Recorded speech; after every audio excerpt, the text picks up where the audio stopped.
Meeting to reorder.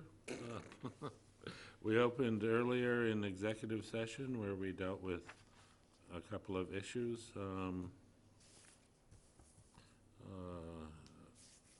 As required by the open meeting law, you are hereby informed that the town will be video and audio taping as well as live broadcasting this public meeting.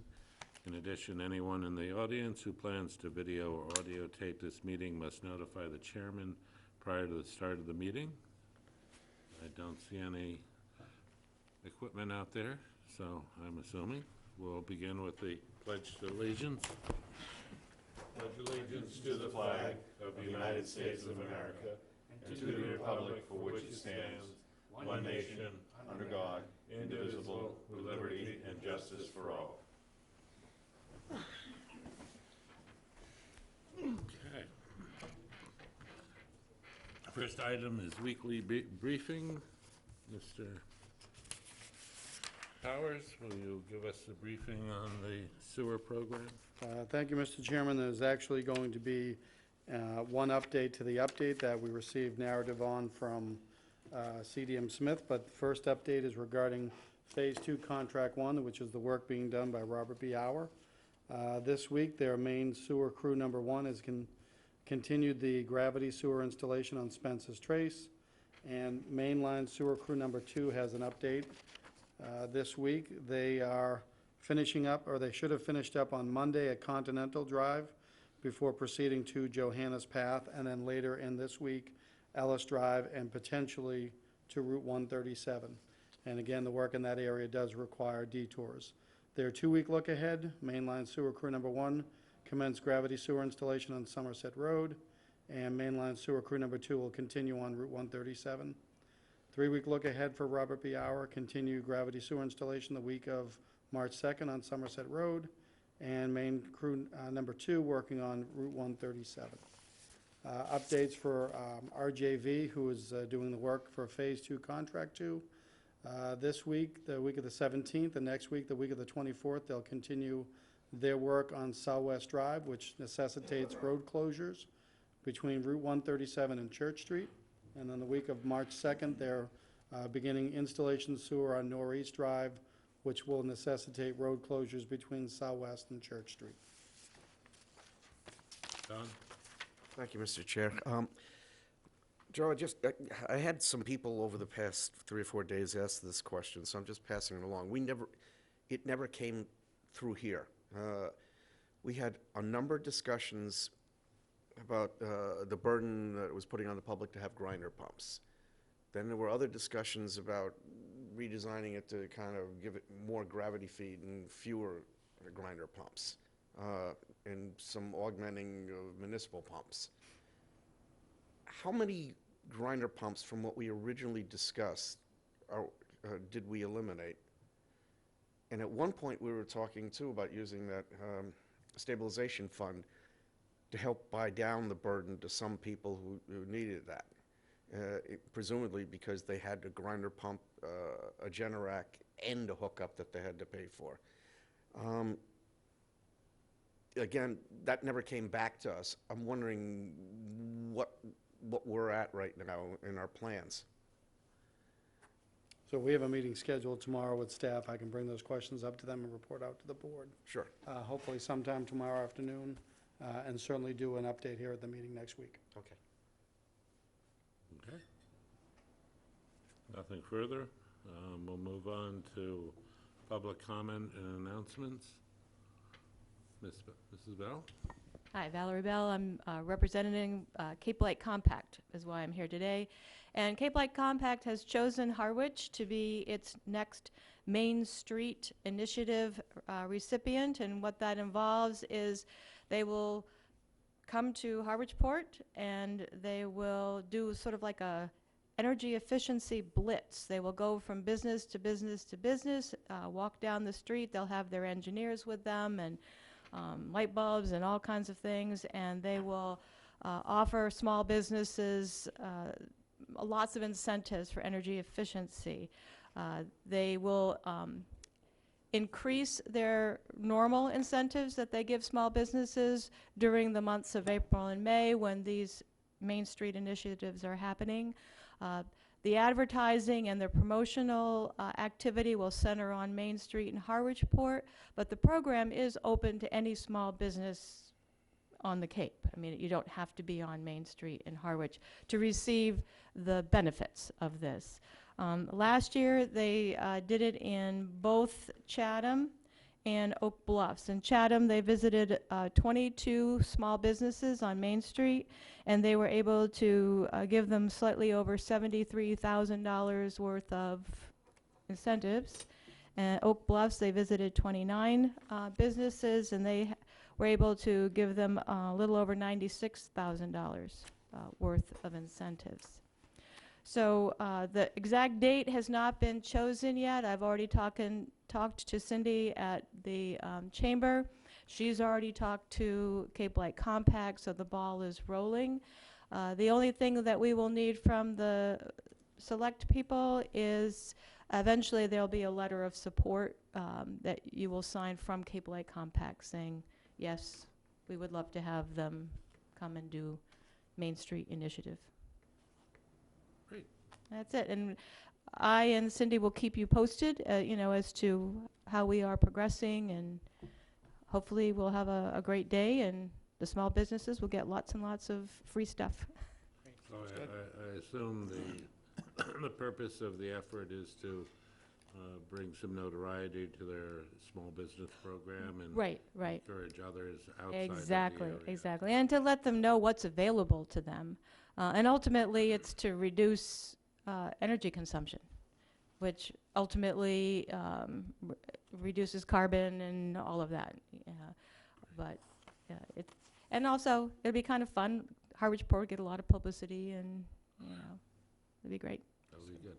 Thank you. Okay. No other questions? Any other weekly briefing or public comment? Nope. Okay. Consent agenda. Mr. All right. Ford. Consent agenda. A, vote seasonal common victualers license renewals 2020 as listed in the packet. B, vote seasonal entertainment license renewals 2020 as listed in the packet. C, vote the approval for 2 one-day alcohol license permits for 2 separate events being held at the South Harwich Meeting House, both serving beer and wine only. First event on February the 29th, 2020, between 6:30 p.m. and 8:30 p.m., private party. Second event on March the 14th, 2020, 2:30 p.m. to 5 p.m. and 6:30 p.m. to 9 p.m., pre-concert reception and intermission. I'll second that. Moved and seconded to Mr. Howell. Yeah, I should put this on tape and just play it. I'll vote for this because I think it has merit, but liquor licenses really belong as an item in new business and not on the consent agenda where you would be calling in somebody who just got an academic award or something of note that would be in the consent agenda. But liquor licenses are not that, and I've been saying that for 2.5 years. Mr. McCaskill. Don, I agree with you, and you've been saying it for at least 2.5 years. Might I suggest you write a policy, and we make this a policy, rather than you continue to say it and me continue to listen to it? I was hoping that I could jawbone the chair. And then next year, there'll be a new chair. You'll be jawboning him. So, just a suggestion. Okay. All those in favor? Aye. Opposed? Motion carries. Next item up is public hearing presentations. Item A is vote to approve transfer of stock and change corporate officers for Malilik Corporation, DBA, Value Mart, 435 Route 28, Harwich Port. Hey, good evening. Like to come up Yeah. or Come at up, the sure. podium, either way? Good evening. Thank you, Mr. Chair. Thank you, Board. My name is Matthew Porter. I'm the attorney for Malik Corporation. Alongside me is Mahesh Arbai Patel. Mr. Patel is the owner of the corporation. So before the board, this is an issuance of stock. So essentially, they have another family member that's coming aboard in the corporation. So they're issuing him some stock as he's going to help with day-to-day operations. In addition to that, they're changing his role to be the president of the corporation. So Mr. Patel still remains an owner, still remains an officer in the corporation because there's a beer and wine license. It requires town approval and ABCC approval, but no changes to the license manager, no changes to day-to-day operations. Okay. Mr. McCaskill? I move that we approve the transfer of stock and change of corporate officers from Malik Corporation, DBA Value Mart, 435 Route 28, Harwich Port, as presented. Second. Been moved and seconded. Any questions or discussions from the audience under the public hearing? Hearing none. All those in favor? Aye. Aye. Motion Thank you. carries. Good night. Congratulations. Thank you. May you have success. Next item is first draft presentation of the 2020 annual town meeting warrant. So, Mr. Chairman, if I may, there are two items that Chairman Ballantyne had wanted to discuss this evening. Given his absence to illness, I would ask that we be able to carry this topic over again to next week as well, but specifically, he wanted the board to be aware of draft Article 29 that he had asked to have included, and it gets to an item that came up last year, as is my understanding, to change the charter to make reference to Select Board rather than 30. Board of Selectmen. That would be one. Oh, sorry, you're the more up-to-date one. So Article 30, thank you. 30. The other item that we were asked to draw our attention to, which will come at a later discussion for the board to weigh in on, is the Monomoy Regional School District agreement changes. I had that as Article 16. You might now have it as Article 17, or something to that effect. And then beyond that, just advising the board of the private petitions that came in, most recently the deadline being last Friday, the 14th, at noontime. So those have been incorporated into the draft warrant at this time. Don? Thank you, Mr. Chair. When I was up at MMA, I had about a 10 or 15-minute conversation with John Giorgio, and this came up, actually, changing the names of the board from the Board of Selectmen to a Select Board. He indicated that there's a fair amount of expense because he's done this on a number of occasions now. For us to have this kind of discussion the next time it comes up, would you mind asking him what the average billing hours were to do this and what the challenges were, so that we know what we're talking about? Mike?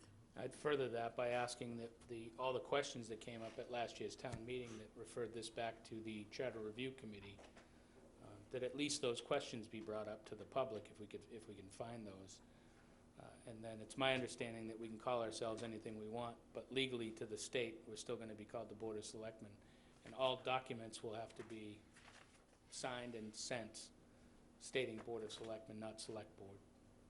So if we could get an overview of this, because it was debated on town meeting floor, and I do think there's a cost, and now with no Charter Review Committee, I'm sure no work has gotten done on this. Okay. Mr. Brown? Jack Brown, chairman, or chairperson, or chair of the board. Did I hear you say we're going to be delayed another week or two or three? I thought I heard that. So this is the first draft presentation to the board of the warrant articles. Chair Ballantyne specifically wanted to speak to the article they were just talking about. It's built into the board's time frame to have this completed by March 23rd for final signatures. Okay. I'm just a little concerned, and I'll tell you why I brought it up.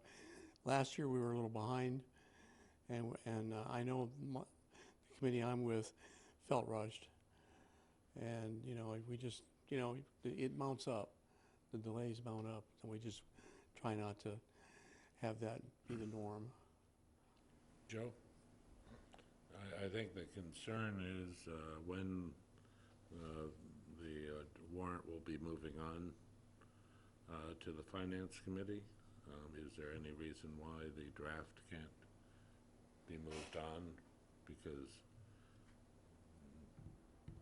potentially 95% of it's going to stay the same. Yep, no, there wouldn't be an objection. The timeline calls for that to have been expressly voted by the board next week to meet the charter requirements, but I don't see any reason why the board could not, by consent, direct staff to send it to Finance Committee in the form that it is.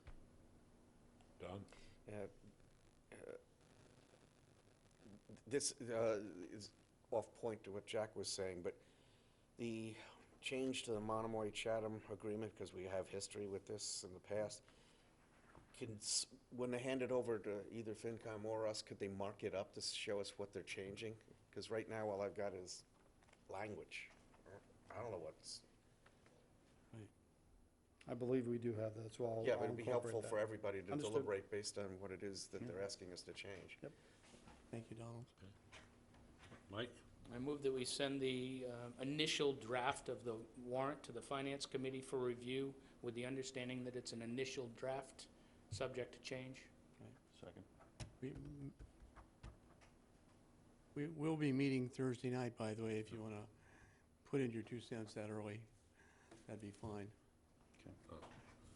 And also, along with getting the draft to you, because it's a draft, any recommendations you guys have, the sooner we hear about them is obviously better than after we've concluded a position. Sure. Okay? Thank you. Anybody else in the audience who wants to say anything? No? We want to vote? I think we did take a motion, so. Did I hear my Yeah. name? Huh? Did I hear my name? No, I was Good. just asking if there was anyone else I who said it under my breath. had a comment before we vote. Hearing none, all in favor? Aye. Motion? Opposed? Motion carries. Okay. Moving along, we have no new business, we have no contract, we have no old business. We do have a town administrator's report.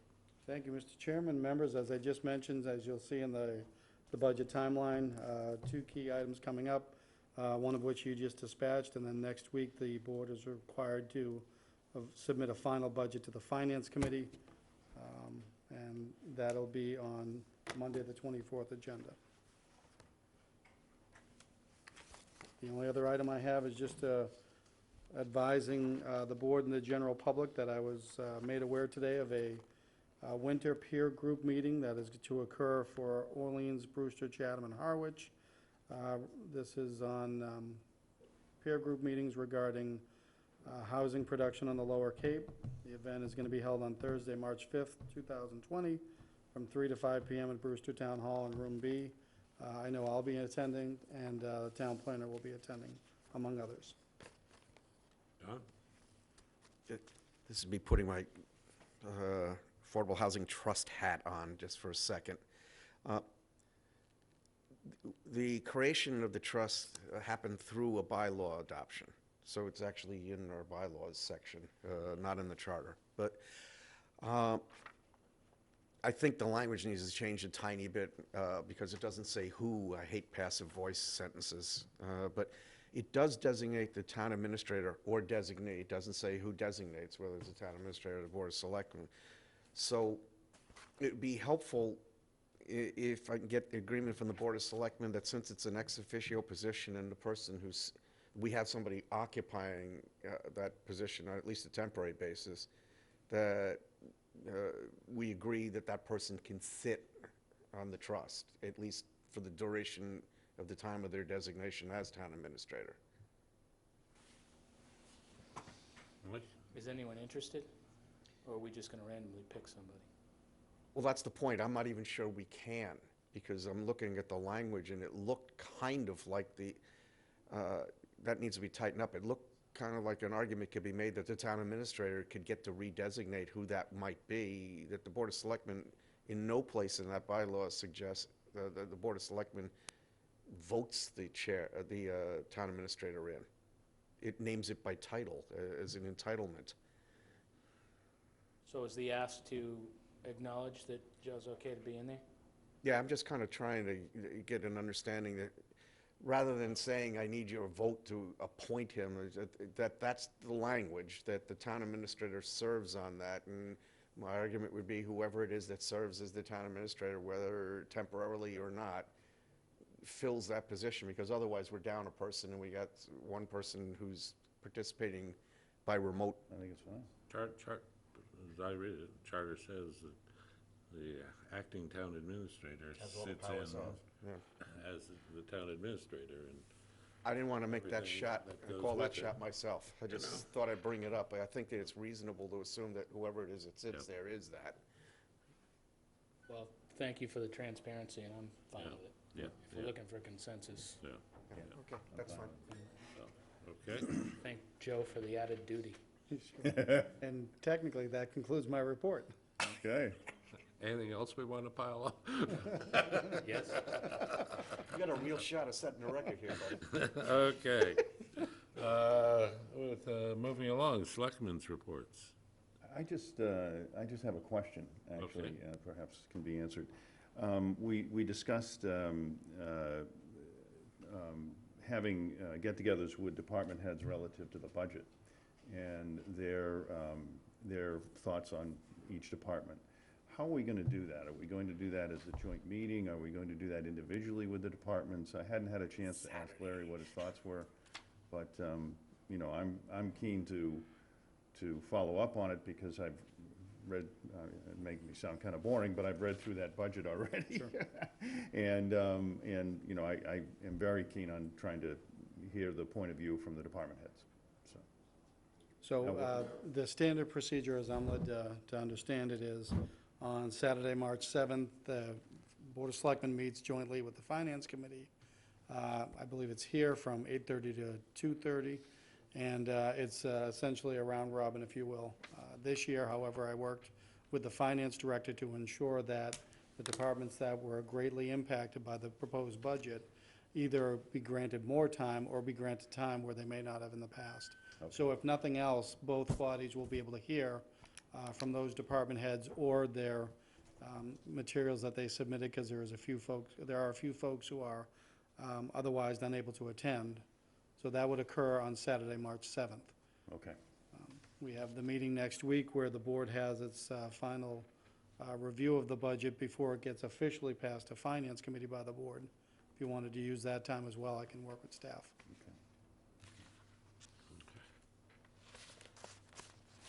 Mike? I just want to bring up something I brought up a few times.